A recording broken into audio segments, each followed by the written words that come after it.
Week 2 of this NBA season is officially over, and you guys love this series so much, I'm bringing it back. So, what would the NBA awards look like if the season ended today? Teams have only been playing for 2 weeks, so they've played 5 to 7 games so far this season, but who is the MVP so far? The Defensive Player of the Year? What do the All-NBA teams look like? We'll go over all of this, so if you haven't been keeping up, this is where you'll find out exactly who has come out of the gate hot. We'll still be keeping the league's games played requirement, which requires players to play just over 2/3 of their team's games in order to qualify for awards. So players who have missed more than 1 or 2 games, like Luka Doncic or last week's second-team All-NBA member Chet Holmgren, will not qualify for these awards. And in this video, only a player's performance in this short season counts, so anything in the past, good or bad, do not affect these awards. So with all of that being said, we are starting off with the big one, the MVP. And right away, we're shaking things up from what happened in week 1. Week 1, our MVP was Victor Wembanyama, but our MVP through 2 weeks of the season is Giannis Antetokounmpo. The Bucks are 4-2 to start the season, and Giannis has been absolutely carrying them, along with some much unexpected help from Ryan Rollins. Giannis this season has been averaging 34 points, 13 rebounds, 7 assists, along with a steal and a block on less than 3 turnovers per game on 71.5% true shooting. Giannis is leading the league in scoring right now and is number 4 in rebounds, and his Nets have the 7th highest net rating in the league, along with the league's 4th best offense. And coming in behind Giannis as a runner-up for MVP is Nikola Jokic. Jokic didn't even make an All-NBA team in week 1, but he has been super hot in week 2, and he's carried his team to a 3-2 start, having the 3rd best offense and the 4th best defense in the league. Jokic is currently leading the league in both rebounds and assists, which is a crazy thing to lead both categories. And, normally we've got rebounding is led by the big men, assists are led by the guards and all that, but Jokic has just absolutely dominated to start the season. His scoring is a little bit down. He's been averaging 20 points, but along with those 20 points, he's been averaging 14.5 rebounds and 11 assists with 2 steals and a block on 67% true shooting. And now moving on from MVP, we move to the Defensive Player of the Year. And to no one's surprise, retaining his title from week 1 is Victor Wembanyama. Now, he has declined a little bit from the skyscraper-ish heights that he was at in week 1, but he's still averaging 4.7 blocks per game, which is the most anyone has ever averaged since 1986 when Manute Bol averaged 4.96. Along with those 5 blocks, Wemby's been averaging 27, 14, and 3, which is good for 2nd in the league in rebounding and by far 1st in blocks.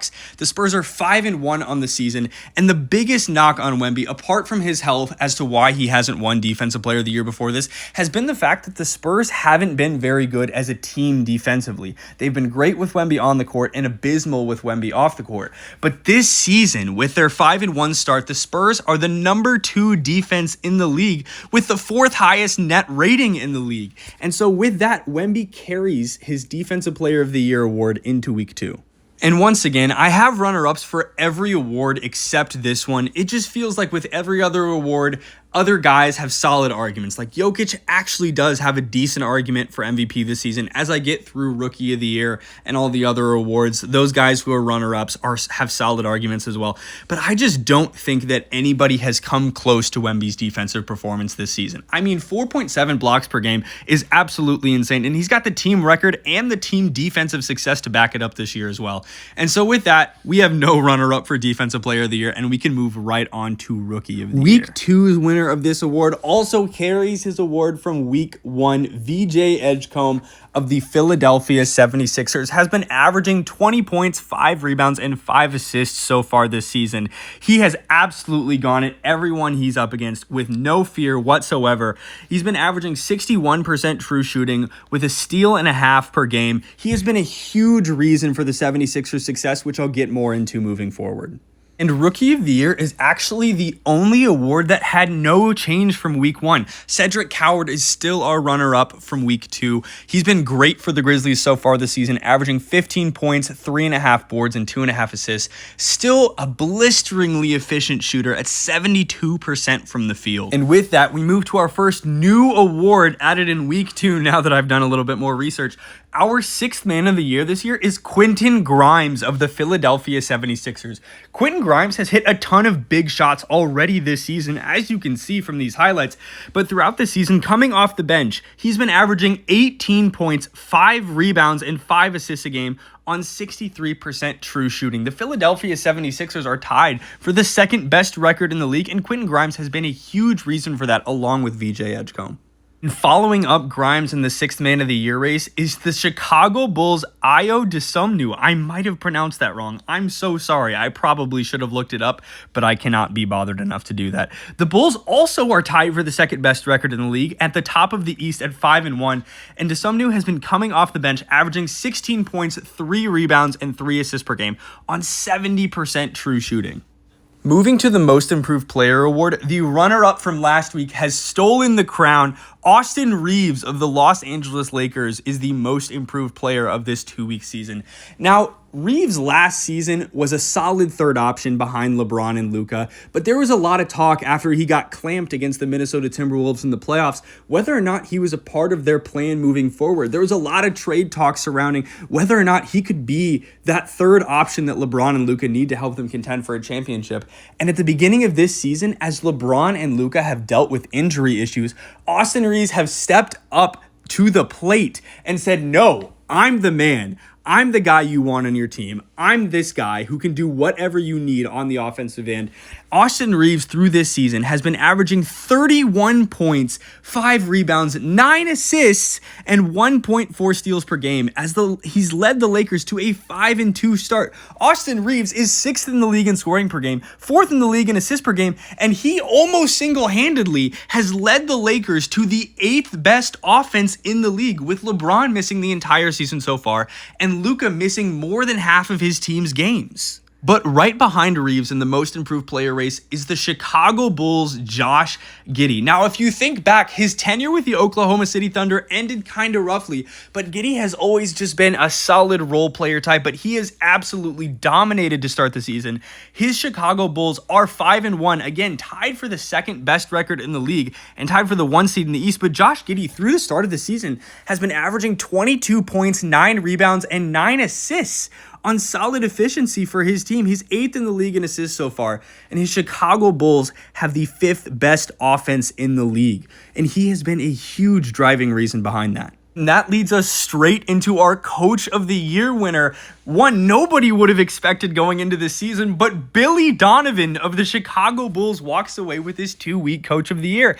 As I mentioned before, the Bulls have the second best record in the league right now. They have the 8th best net rating, the 5th best offense, and nearly a top 10 defense at number 11, just squeaking outside the top 10 there. But if you would have told anybody before the season that not only would Chicago be at the top of the league, but they would have a top 5 offense and a borderline top 10 defense, nobody would have believed you. Everybody would have laughed at you. And what Billy Donovan has done with this roster so far in this season that nobody expected anything out of is nothing short of remarkable. But not to be forgotten, right at the top of the East with the Chicago Bulls are the 5-1 Philadelphia 76ers and our Coach of the Year runner-up, Nick Nurse. The 76ers have been on fire to start the season, especially dealing with Joel Embiid, their former MVP, on a heavy minutes restriction.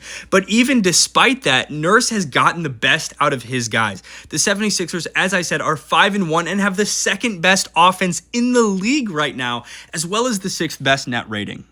And now, with all of those awards being given out, we move to our All-NBA teams. And leading off our first-team All-NBA teams, once again, to no one's surprise, are our top 2 placers in the MVP race, Giannis Antetokounmpo and Nikola Jokic. I've already talked about how crazy good they've been this season, and so we're going to move right on to our next guy. Last year's MVP and Finals MVP, Shai Gilgeous-Alexander. SGA has been leading the Thunder on an absolute tear to start this season without 2 of its 3 best players for most of the season. Jalen Williams has missed all of their first 7 games so far with an injury, and Chet Holmgren has missed more than 30%, making him ineligible for these awards. But despite that, the Thunder are 7-0 on the season. They are the only undefeated team left in the league, and Shai Gilgeous-Alexander has been carrying them to that undefeated record. So far this season, he's been averaging 33.5 points per game, along with 5 boards and 6 assists, a block and a steal on 63% true shooting shooting. His Thunder have the #1 net rating in the league, along with the #1 defense in the league. And even despite missing their two best players, they still have the #7 offense as well. Sliding into our fourth first-team All-NBA slot is, in my opinion, the biggest reason for the Philadelphia 76ers' early success, the superstar jump of Tyrese Maxey. Throughout this season, Maxey's been averaging 33.7 points per game, 5 rebounds, and 9 assists, with a steal and a block to go along with that on 62.7% true shooting. He is second in the league in points per game and 6th in assists. I've already talked about how good the Sixers have been. They have the 6th best net rating in the league and the 2nd best offense in the league, on the back of Tyrese Maxey and a great supporting cast in the 6th Man of the Year, Quentin Grimes, and the Rookie of the Year, VJ Edgecombe. Finally, just managing to hold on from his first-team All-NBA slot from last week is Victor Wembanyama. I've already talked about his defensive impact on the Defensive Player of the Year award, but he's also averaging 27 points per game on 61% true shooting. Though he had kind of a rough game against the Pelicans here, resulting in the Spurs' first loss of the season, he's still been absolutely dominant and definitely still worthy of his first-team slot. Now, leading off the second-team All-NBA is a first-team All-NBA member from last week and our most improved player, Austin Reeves. I've already talked about how good Reeves has been, averaging 31, 5, and 9 to start the season while carrying the Lakers while LeBron has been out and Luke has been dealing with an injury. But Reeves has been absolutely stellar and has been a huge welcome surprise for the Lakers as they've dealt with the injuries of their two best players. And now moving on to our next spot on the second-team All-NBA, another guy who has hugely stepped up for his team while his team superstars are out, Julius Randle of the Minnesota Timberwolves. Ant went down late in week 1 with a calf injury, and Randle has stepped up every single game since then. So far this season, Randle's been averaging 27 points, 6.5 rebounds, and 5 assists on 68.7% true shooting. His Wolves are 3-3 and would be absolutely nowhere near that if not for his efforts. Following Randle on the second-team All-NBA in this shortened 2-week season is the Los Angeles Clippers' James Harden. Now, I can sense I might get a little bit of pushback here, given that Kawhi Leonard is the team's leading scorer, is solid on defense, and hit a game winner in this very game of highlights we're watching right now. But James Harden has been the focal point of the Clippers' offense thus far this season, averaging 22 points per game on 64.8% true shooting, along with 5 rebounds and 10 assists, which is good for second in the league so far. He also averages a steal per game, and his Clippers are 3-2 to start the season. After Harden, making his first All-NBA appearance is Alperen Sengun of the Houston Rockets. Now, the Rockets are 3-2 to start the season, but don't let that record deceive you. The Rockets have the #1 offense in the entire league and the #2 net rating. Their 2 losses have been down-to-the-wire losses, including this one against the Oklahoma City Thunder in double overtime. But Sengun, to start the season, has been averaging 22 points per game on 60% true shooting, along with 8.5 rebounds and 7.5 assists, 2 steals, and a block. And filling in our last slot on the second-team All-NBA is the Cleveland Cavaliers' Donovan Mitchell. Donovan Mitchell is 8th in the league in scoring so far, averaging 29.5 points per game, along with 2 rebounds and 4.5 assists on 68.8 true shooting. His Cavaliers are 4-2 to start the season and have the 6th best defense in the league. Now, moving to our third-team All-NBA, a repeat from week 1 who is a huge surprise, Nikola Vucevic of the Chicago Bulls. Now, his averages have gone down a little bit. He's averaging 19 points, 12 rebounds, and 4.5 assists a game, but still on a blistering 70% true shooting, and his Bulls are 5-1. Vucevic is 6th in the league in rebounding, and his Bulls have been hugely successful, and he deserves this third-team spot. Taking the second spot on our third team is a 37-year-old, but a different 37-year-old than last week. This week's third-team All-NBA member is the Houston Rockets' Kevin Durant. Durant has been the focal point of the Rockets' #1 offense so far this season. Excuse me, I shouldn't say the focal point of their offense. I should change that to the primary scorer of their #1 offense.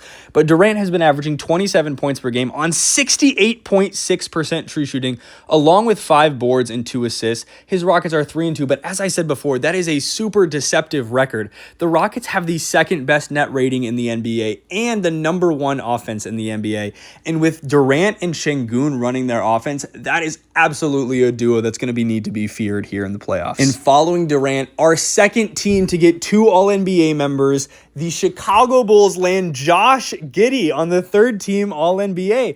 Now, he is, again, our most improved player runner-up, so I've already talked about how good he's been this season, averaging 22, 9, and 9. And if his Bulls can keep it up, they're going to be the biggest surprise of this season for sure. Now, the next member of our third team All-NBA in this 2-week season is the Phoenix Suns' Devin Booker. Booker is 7th in the league in scoring right now, averaging 30 a game, which, let me just pause for 1 second and say, it is crazy that we've got a guy who's averaging 30 a game and is not top 5 in the league in scoring. That's just the kind of league that we're in right now, but Devin Booker is averaging 30 points per game on 65% true shooting, along with 4 rebounds and 7.5 assists. Booker's Suns are 3-4 to start the season so far, but are hoping to make a bigger push as guys like Dylan Brooks and Jalen Green return from injury. And our final member of the third team All-NBA from the Utah Jazz, not Walker Kessler from last week, guys. Don't worry, I learned my lesson. It's fine. The last member of the third team All-NBA is the Utah Jazz's Lauri Markkanen. The footage that you're seeing here is a 51-point game against the Phoenix Suns. But so far this season, Lauri Markkanen has been averaging 33 points per game, which is good for 4th in the league on 63.2% true shooting. Along with those points, he's been averaging 7 rebounds and 2 assists with half a steal and a block on only 1 turnover per game, which is crazy impressive for a guy who has the ball in his hands that much. And with that, we have come to the end of our NBA awards for this 2-week season. Thank you guys all so much for watching. I do really enjoy doing these videos, but I don't know if every week is the right way to do it. So I don't know when the next one's going to be. Maybe it'll be at the end of the 3-week season, or maybe I'll do a 1-month season or a quarter of the way through the season awards. But anyway, I'm so glad that you guys enjoyed this so much. There's support I received on this first video was super fun to see and something that really made me want to make more and hopefully get a little bit better as time goes on. But the goal of this is that at the end of the season, if I continue doing this throughout the season, is that at the end of the season, these awards would get closer and closer to who actually does win. And we get to see how those predictions play out and everything. So once again, thank you guys all so much for your support. I appreciate it a lot, and I will see all you guys in the next video.